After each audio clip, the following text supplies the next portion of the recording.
très urgent, très urgent, encore une fois de plus du côté de l'Afrique de l'Ouest, plus précisément sur les terres burkinabé et ivoiriennes.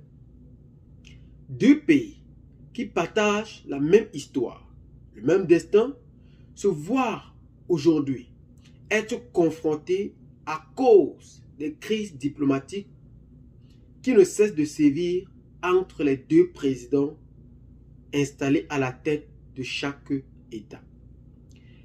Le Burkina Faso, aujourd'hui, par la voix de son ministre de la Sécurité publique, avait accusé à haute et intelligible voix la Côte d'Ivoire de vouloir déstabiliser le Burkina Faso.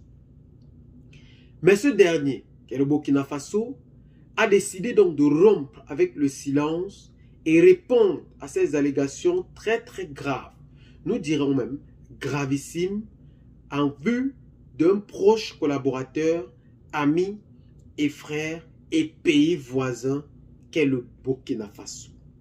Ainsi, nous allons vous étaler en réalité les réponses sans filtre du gouvernement ivoirien face à ces allégations gravissimes qu'a fait le ministre de la Sécurité sur le sol burkinabé. Dans un contexte diplomatique marqué par des tensions, que la Côte d'Ivoire a donc décidé de répondre à son pays frère et proche, le Burkina Faso.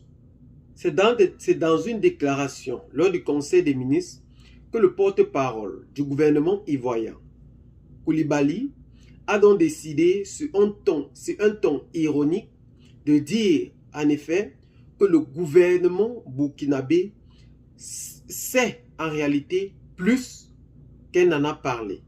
Pour cela, c'est le Burkina Faso qui informe aussi la Côte d'Ivoire réellement de ce qui est en train de se passer. Ça, ce sont les propos du porte-parole du gouvernement ivoirien, Koulibaly. Le porte-parole, Amadou Koulibaly, a donc signalé aux yeux de tous que ce n'est pas nouveau, ces accusations que fait le Burkina Faso aujourd'hui, et que ces allégations avaient déjà été faites par le passé, que le Burkina Faso accusait ouvertement la Côte d'Ivoire de la déstabilisation de son territoire.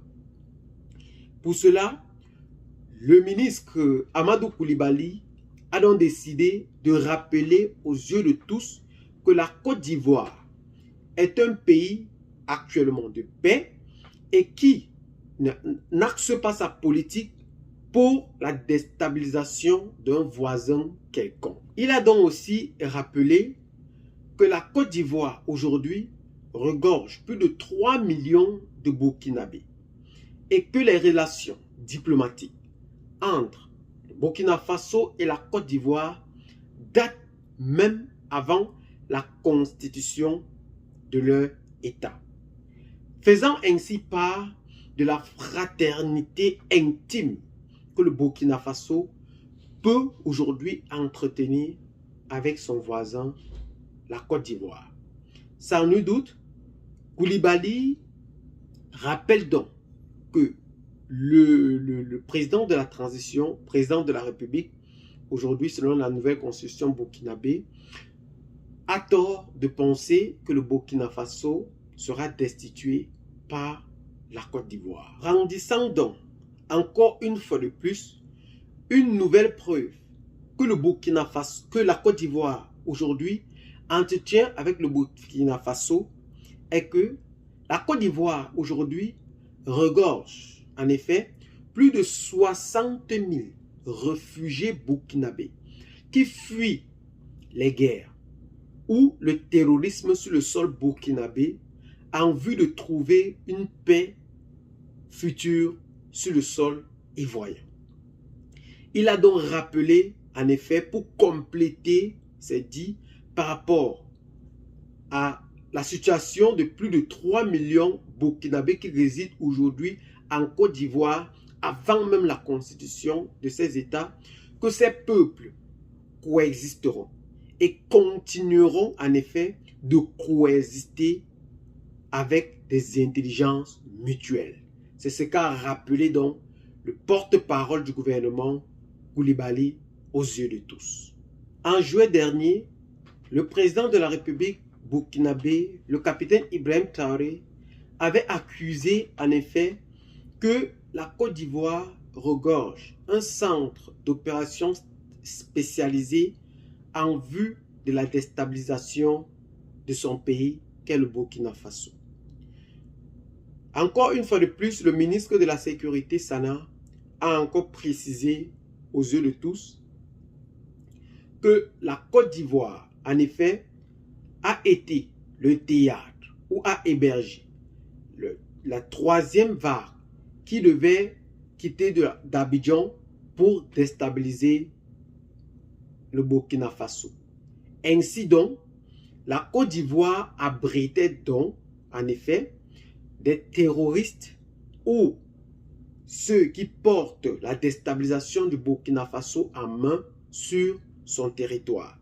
Et pour cela, le gouvernement donc a répondu en haute et intelligible voix que c'est le Burkina Faso qui informe aussi la Côte d'Ivoire de ce qui est en train de se passer et que pour cela, peut-être le Burkina Faso en sait encore plus par rapport à ce qui se passe. Mais rappelons que ces allégations entre les deux pays ne cessent d'aller de mal en pire. La Côte d'Ivoire, qui aujourd'hui ne cesse de réclamer la paix après plusieurs années de déchirement par la politique, se veut aujourd'hui voir ses enfants grandir dans une paix durable. Le Burkina Faso aujourd'hui de son côté qui veut à tout prix et à tous les prix préserver aussi la paix de son peuple se voit en effet aujourd'hui brandir en haute et intelligible voix ces accusations contre la Côte d'Ivoire si jamais cela s'avère vrai. Rappelons que les deux pays, comme a dit le ministre Amadou Koulibaly, les deux pays coexistent depuis avant même la constitution d'un quelconque État, soit burkinabé ou ivoirien. C'est ainsi que les deux États ne cessent aujourd'hui de se déchirer par rapport à la déstabilisation de l'un et l'autre refuse. Nous appelons donc de ce fait les deux parties, comme à l'accoutumée, à collaborer pour une paix durable. Parce que ceux-ci se sont toujours compris malgré les déboires qui se sont installés depuis des décennies aujourd'hui. Et ce n'est pas par cette petite chose que les deux pays historiquement liés se déchireront. Nous appelons donc le président de la République ivoirienne et le président de la République burkinabé à trouver un terrain d'entente, à trouver un compromis pour cela, pour mettre à bien sa population. Parce qu'aujourd'hui, c'est la population qui souffre réellement sur cette guerre diplomatique qui sévit entre la Côte d'Ivoire et le Burkina Faso. Rappelons aujourd'hui que depuis l'arrivée du président de la transition burkinabé, le capitaine Ibrahim Traoré, qui n'a pas du tout plu au président Alassane Ouattara, qui, sans nul doute, s'est inscrit en faux contre ce coup d'État qui a sévi sur le sol burkinabé et a donc appelé le président à céder le pouvoir aux civils du côté du Burkina Faso. Le Burkina Faso, en réponse à cela, a donc décidé de sortir sans nul doute de l'organisation sous-régionale et s'allier fortement avec le Mali et le Niger qui ont rebaptisé une nouvelle coopération appelée les pays de l'AES en vue de promouvoir la lutte contre le terrorisme d'une manière plus acharnée et détachée de ce colonialisme, comme ces derniers ne cessent de dire en haute et intelligible voix, en vue de promouvoir le développement économique, culturel et patriotique, surtout de ces peuples. Faisant aujourd'hui la fierté de son peuple, Le président de la République, Ibrahim Traoré, ne cesse d'œuvrer autant que faire se peut pour amener ou ramener en effet la paix sur le sol burkinabé. Ainsi, qu'est-ce que vous en pensez donc particulièrement face à cette situation très tendue que vit aujourd'hui Burkina Faso et la Côte d'Ivoire? Laissez donc massivement vos commentaires pour nous aider à mieux élucider ce sujet. Abonnez-vous à la chaîne si ce n'est pas encore fait. Partagez la vidéo avec les amis si vous l'avez trouvé intéressante et à très bientôt pour de nouvelles vidéos. Ciao, bye bye.